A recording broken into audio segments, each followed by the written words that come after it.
Hello everyone, આજે આપણે બનાવીશું આખા વરસ સાચવી શકાય તેવું ખાટી કેરીનું પરફેક્ટ માપ સાથે અથાણું. અહીંયા મેં આખા વરસ માટે રાજાપુરીની કેરી સારી રહે છે, એટલા માટે આપણે રાજાપુરી કેરીનું અથાણું બનાવીશું. 1 કિલો કેરી મેં લઈને કટિંગ કરાવીને આ રેડી કરેલી છે, સાફ કરી લીધી છે સરસ, અને તેમાં 2 ચમચી હળદર અને 2 ચમચી નમક નાખીને આપણે એને 10 થી 12 કલાક માટે એને પલળવા રાખી દેવાની છે. વચ્ચે વચ્ચે હલાવતા રહેવાનું છે. આ રીતે તમે જોઈ શકો છો. એટલે આપણે હળદર મીઠાનું આમાંથી પાણી અલગ થશે અને 12 કલાક 13 કલાક પછી આપણી આ કેરીમાં સરસ હળદર મીઠું ચડી જાય છે, અને ત્યાર પછી આપણે એનું પાણી જરામાં એડ કરી દેવાથી આ કેરીના પીસ એટલે પાણી અલગ થઈ જશે ખાટું, અને આ આપણા પીસ અલગ થઈ જશે. અને આ પાણીનો આપણે બીજા અથાણા બનાવવામાં યુઝ કરવાનો છે, એટલે આને આપણે ફ્રીજમાં સ્ટોર કરી દઈશું. ત્યાર પછી આપણે આ કેરીને આ રીતે છાલનો ભાગ કેરીનો નીચે રહે અને એ રીતે આપણે છૂટા છૂટા પીસ કરીને આપણે એને સરસ સૂકવી દેવાના છે 8 થી 10 કલાક માટે.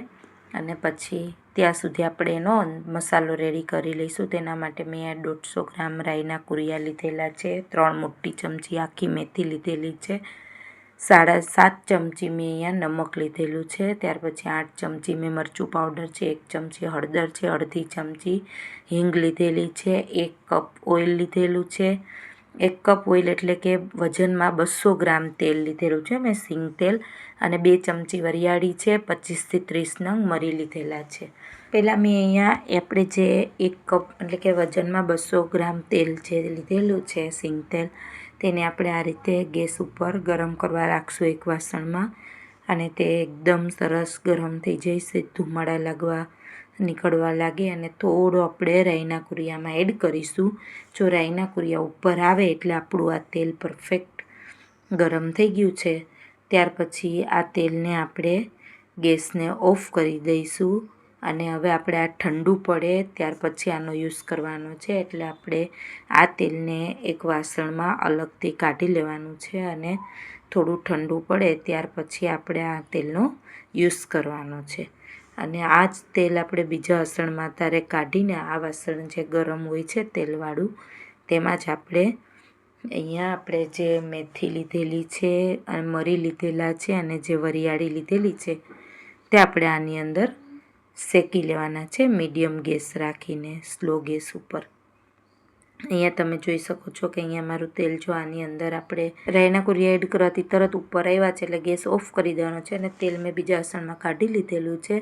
ત્યાર પછી આપણે આ વાસણની અંદર જ આ ગરમ હોય છે એમાં જ આપણે મીડિયમ ગેસ ઉપર આપણે જે અહીંયા 3 મોટી ચમચી મેં મેથી લીધેલી છે આખી, તમારે મેથી ના લેવી તો તમે અહીંયા મેથીના કુરિયા પણ યુઝ કરી શકો છો.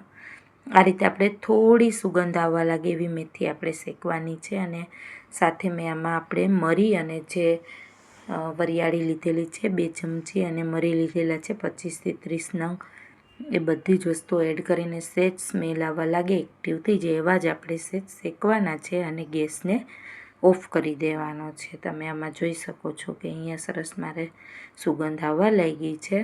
હવે મેં અહીંયા ગેસને ઓફ કરી દીધેલો છે. ત્યાર પછી અહીંયા મેં જે 150 ગ્રામ અહીંયા રાઈના કુરિયા લીધેલા છે તેને આપણે અમારે રાયડાના કુરિયા છે એટલે થોડા મોટા છે, એટલે આપણે આને અધકચરા પીસી લઈશું. સેજ ઓનોફ 2 થી 3 વાર કરી દીધું હતું મેં, મિક્સર જારમાં કરીશું એટલે સેજ આપણું આ અધકચરું રાઈના કુરિયા આપણા ક્રશ થઈ જશે. આવા આપણે કરવાના છે. તમે અહીંયા જોઈ શકો છો એકદમ ભૂકો નથી કરી લેવાનો. 3 થી 4 જ વાર મેં ઓનોફ કરીને મેં મિક્સચરને ઓફ કરી દીધું હતું, અને આ રીતે આપણે એનું કચરો પાવડર કરી લેવાનો છે રાઈના કુરિયાનો. હવે આપણે એને એક વાસણમાં આ રીતે ફરતી વચ્ચેની બાજુ જગ્યા રહે એ રીતે આપણે ફરતી બાજુ આનો મસાલો રેડી કરીશું અથાણા માટેનો. અને ત્યાર પછી વચ્ચે આપણે જે વરિયાળી મેથી આખી અને જે મરી શેકેલા છે તે વચ્ચેના ભાગમાં આપણે એડ કરીશું, અને ત્યાર પછી એના વચ્ચેના ભાગમાં આપણે જે અહીંયા 1 ચમચી હળદર, અને ત્યાર પછી અડધી ચમચી જે મેં અહીંયા હિંગ લીધેલી છે તે આની અંદર એડ કરી દેવાની છે. ત્યાર પછી આપણે જે આ તેલ આપણું પહેલાં ગરમ કરેલું હતું તે આપણું હવે નવશેકું થઈ ગયું છે.